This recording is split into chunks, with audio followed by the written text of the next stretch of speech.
Think, there is a number so large it might break your ability to imagine it. 2.5 million years. That is how long our ancestors lived in the Stone Age. Think about that. Every war ever fought, every empire that ever rose and crumbled, every invention from the wheel to the smartphone, the entirety of recorded human history, barely a scratch on the surface of a single day in that span. And for most of that incomprehensible stretch of time, the most advanced technology your ancestors possessed was a rock that someone had hit against another rock. Not because they were simple, not because they lacked intelligence, but because surviving in a world that wanted to kill you every single hour demanded a kind of brilliance we have largely forgotten how to respect. We talk about the Stone Age like it is one thing, one long, grim chapter of primitive existence, but it is not. It is the entire autobiography of humanity. It is the longest, most defining period of our species, and understanding what it actually felt like to live inside it is not a history lesson. It is an answer to the question of who you are, right now, in this moment, reading these words. The anxiety you feel before a job interview, the pull of community you feel when you are lonely, the way your body craves sugar and fears the dark, none of that is a glitch. It is architecture. It was built, brick by painful brick, across hundreds of thousands of years of Stone Age life, and every single room in that architecture still has furniture in it, even if you have never noticed. So what were those periods actually like? Not the textbook summary, not a timeline on a classroom wall. What was the texture of a Tuesday in the lower Paleolithic? What did the air smell like during the Mesolithic? To answer that, we need to step into the science, and the science is staggering. The Stone Age is divided into three broad periods: the Paleolithic, the Mesolithic, and the Neolithic. The Paleolithic, or Old Stone Age, stretches from roughly 3.3 million years ago to about 12,000 years ago. It is the longest period in human history, so vast that it contains its own subdivisions. The lower Paleolithic gave us Homo erectus, a species that stood upright, walked out of Africa, and discovered fire. Archaeological sites at Olduvai Gorge in Tanzania, meticulously excavated by Louis and Mary Leakey beginning in the 1930s, reveal stone tools called Oldowan choppers, dating back 1.8 million years. These were not random stones. They required understanding fracture mechanics, knowing which rock to choose, and applying force at precise angles. A 2015 study published in the journal Nature by Sonia Harmon and her team at Stony Brook University pushed that date even further back to 3.3 million years at the Lomekwi 3 site in Kenya. Toolmaking, it turns out, did not even require Homo sapiens. It predates our species entirely. The Middle Paleolithic, from roughly 300,000 to 50,000 years ago, saw the rise of the levallois technique, a method of preparing a stone core so that flakes could be struck off with remarkable consistency and precision. This is not bashing rocks together. This is planning. This is foresight, mental rotation, the ability to see a finished tool inside a raw block of stone before a single strike has been made. Neuroscientist Dietrich Stout at Emory University has used fMRI imaging to study the brains of people learning the Levallois technique and found that it activates regions of the prefrontal cortex associated with complex planning and working memory. Making these tools is, neurologically speaking, not that different from solving abstract math problems. And then the Upper Paleolithic, beginning around 50,000 years ago, delivers what researchers sometimes call the Great Leap Forward. Suddenly, unmistakably, there is art. There is jewelry. There is music. The bone flute from Hohlfels Cave in southern Germany, dated to roughly 40,000 years ago by archaeologist Nicholas Kennard of the University of Tübingen, is the oldest known musical instrument. It has 5 finger holes. Someone sat down and carved a flute, and then played it, and the sound that came out of it was recognizably music. Burial sites from this period, such as those found at Sungir in Russia, dated by archaeologist Erich Trinkhaus and his colleagues to approximately 34,000 years ago, show elaborate graves with thousands of ivory beads, fox-tooth necklaces, and mammoth ivory spears. These people were not merely surviving. They were expressing themselves. They were mourning. They were telling each other and the world that someone here mattered. The Mesolithic, or Middle Stone Age, followed the last ice age, roughly 12,000 to 10,000 years ago. Climate warmed, sea levels rose, and the vast glaciers retreated. The world your ancestors had known for tens of thousands of years transformed almost beyond recognition. Forests returned, new species of animals appeared, and human cultures adapted with breathtaking speed. Archaeological evidence from sites like Star Carr in North Yorkshire, England, excavated by Graham Clark in the 1950s and re-examined by Chantal Connellar and Tim Taylor in recent years, reveals elaborate deer skull headpieces likely worn in rituals. The Mesolithic was not a footnote between the Paleolithic and the Neolithic. It was a period of radical innovation, of small, agile communities learning to navigate a world in flux. And finally, the Neolithic, the New Stone Age, beginning around 10,000 years ago in the Fertile Crescent. Agriculture. Domestication of animals. Permanent settlement. Göbekli Tepe in southeastern Turkey, discovered by Klaus Schmidt in 1994, has upended the old assumption that farming came before monumental architecture. Here, massive carved stone pillars, some weighing over 10 tons, arranged in circles, predate agriculture by thousands of years.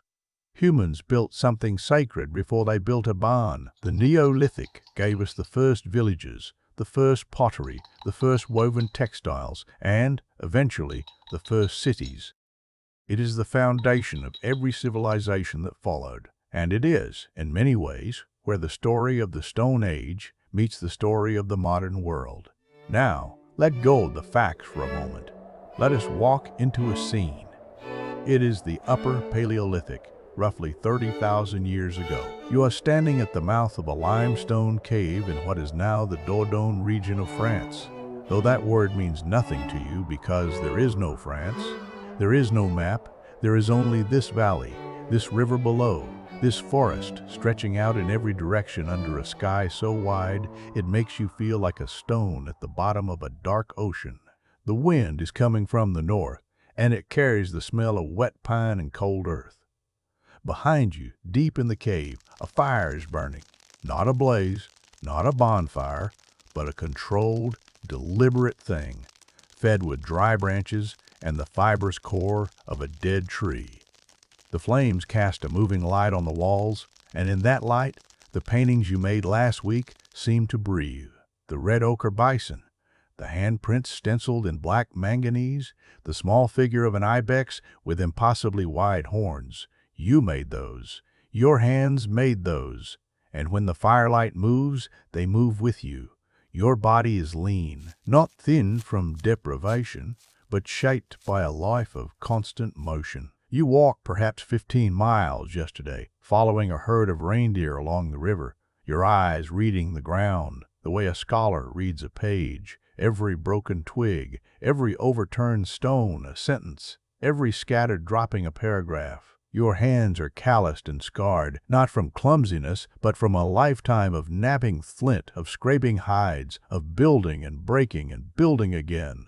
Your teeth are worn but strong. Your bones are dense. A 2007 study by Christopher Ruff at Johns Hopkins University found that the cortical bone thickness of Upper Paleolithic humans was significantly greater than that of modern humans, reflecting a life of intense physical loading. Your skeleton is a record of everything you have survived. The fire crackles. A child laughs somewhere inside the cave.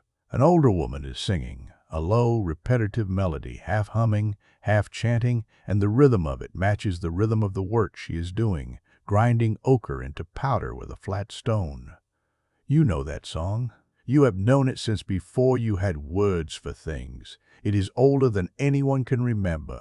It is the sound of your people, and it is as necessary as fire.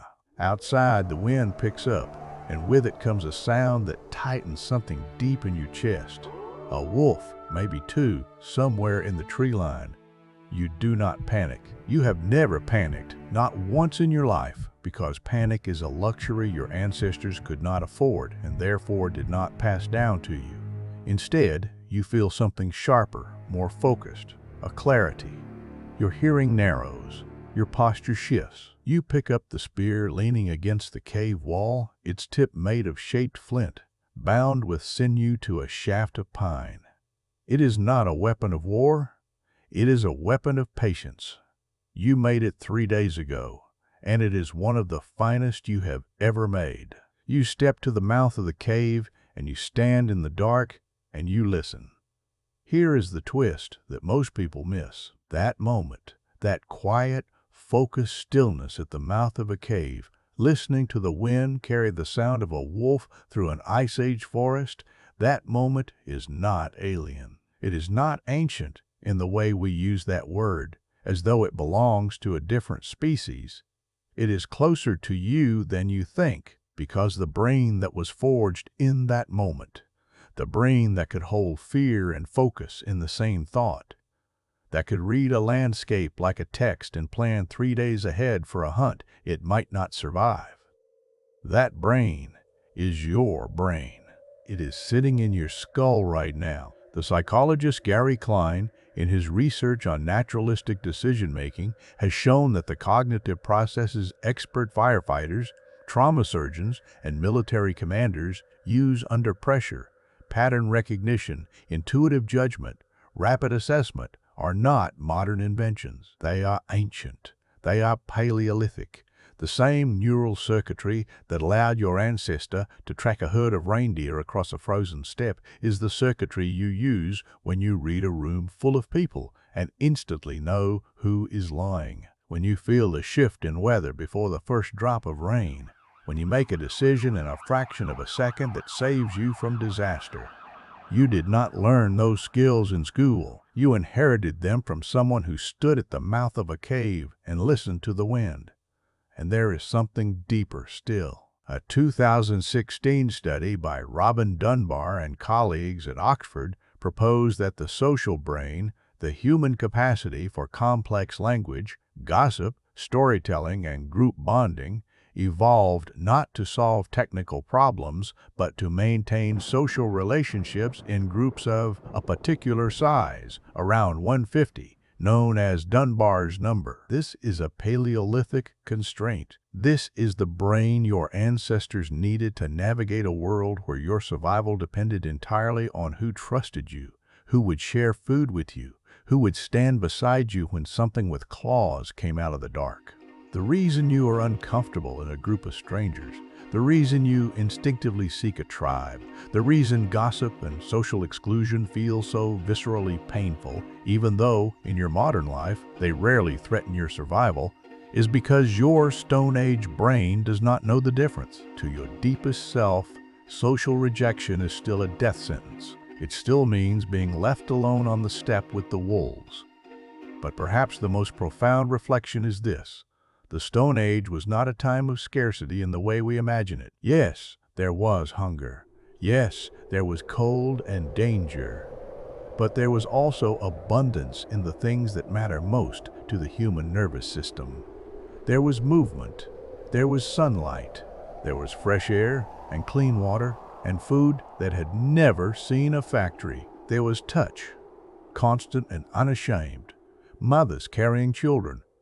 Partners sleeping pressed together for warmth, a community where physical closeness was not a luxury but a necessity.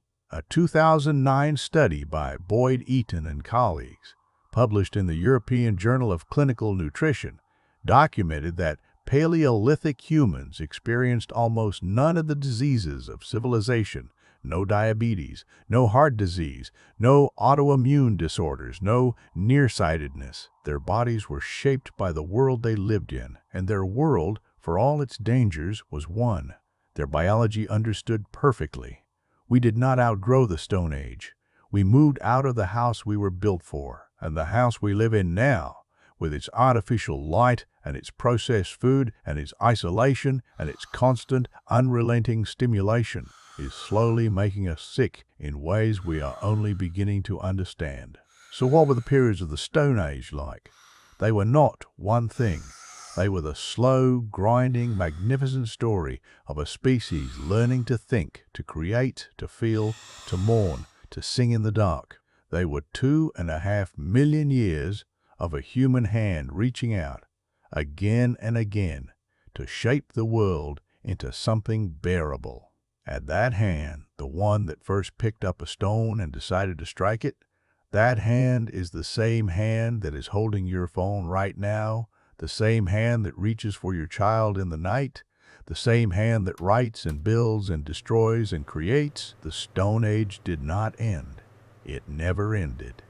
It lives in your bones, in your blood, in the way your heart beats a little faster when the lights go out. Your ancestors are not behind you. They are inside you, and every time you feel the cold or hunger or fear or the deep aching need to belong, you are not experiencing something new. You are hearing an echo, ancient and relentless, reverberating through the longest chapter of the human story, whispering the only truth that has ever mattered. You survived. You are here. And everything you are was built in the dark, by the light of a fire that someone, a very long time ago, had the brilliance to keep burning.